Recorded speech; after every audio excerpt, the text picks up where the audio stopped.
Okay, so the next pattern is the peroneus longus, which lies on the lateral part of our lower leg, versus our glute medius, which lies right at this top part of our glute.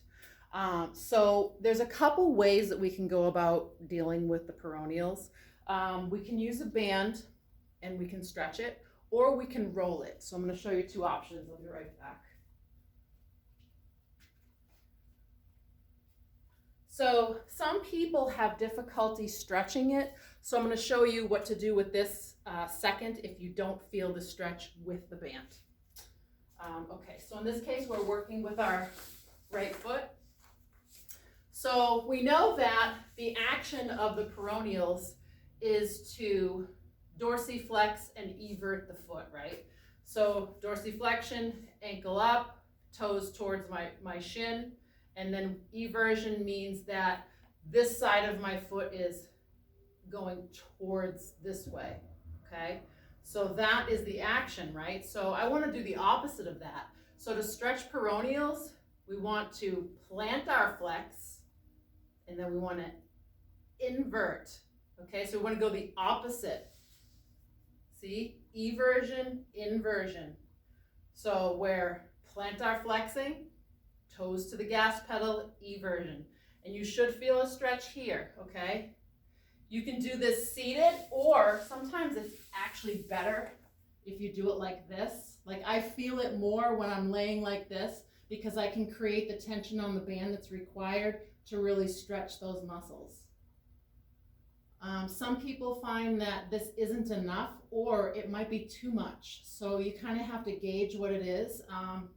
They're very long, thin muscles. However, when they get like super restricted and tight, they can be kind of painful. So just breathe into it, do what you can do, but I need you to get a really good stretch with those peroneals, okay? So this is one option that you can do. Another option would be to roll it. So if your wife has a rolling pin, what you can do is you can plantar flex, invert, and come up like this to stretch, okay? It's like you're rolling out some pie crust or something, okay? So this kind of sends signal to that area to relax, to chill out, okay? And then you can kind of do a couple ankle rotations, go back in, plantar flex, inversion, and really stretch it out, okay? Because we want to lengthen, we don't want to shorten, okay? Because it's stuck in short position right now. So it depends on the person, so either of those will be fine for you to do as long as you're getting some release of those peroneal muscles, okay? And then to activate glute medius, this is a sideline position. So glute medius is a hip abductor and it's an external rotator of the hip, okay? So we want to get into the proper position to do that.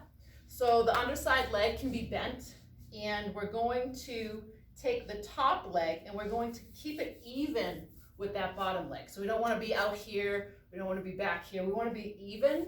And I want you to stabilize your upper body. So you can like comfortably, you can use like a little bolster or something, because we got to keep the upper body out of the equation, okay? So you can lay down, you can do this. As long as this part is like chilled out and not stressed out, that's what we want. Then what I want you to think about is your hip alignment. So I don't want you coming forward, I don't want you coming back. I need you to be stacked. So stacking means your hips, like if I put a stick through here, they're even, right? So that's what we want. So you want to keep that alignment. Then what I want you to do is raise the leg. The foot is in neutral position. Okay, so raising the leg, you're going to feel that contraction of glute medius up here, okay? And it might take a few to feel it, but I want you to do 10, okay? So I'm at like 5 right now, so I can really feel it, okay? Because I know I'm in the right alignment, I know my hips are stacked, I know I'm not really using anything else but that glute medius. I'm doing the action of that muscle, I'm isolating it, okay? So, glute medius activation.